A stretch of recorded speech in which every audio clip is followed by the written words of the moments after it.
Hi friends, in this video I am going to show you how to use hand sanitizer. Before that, wash your hands thoroughly and clean well, even in between your fingers with the dry cloth so that it won't be wet. Then take a hand sanitizer like this and keep your fingers on that, and then apply it on the second palm and keep your finger front side on that.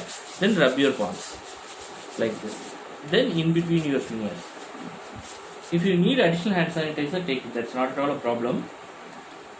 And use Himalaya brand. I am using Himalaya brand, which is my favorite brand. And then on your wrist. Okay, fine.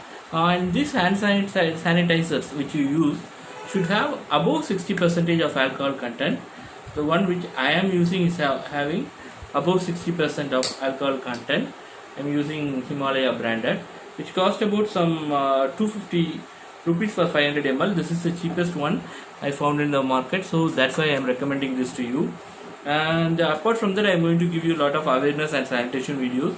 So press the thumbs up icon, share this video with your friends in Facebook, LinkedIn, Twitter and other social media. Share your valuable comments below, and also text how to be more preventive and lots more. And subscribe to my channel and ask your friends to subscribe. It's all on your hands how much our channel grows, and we will update you with lot more of useful videos. Thanks for watching. It's time to say bye. It's your Joe John J signing off from you. Bye.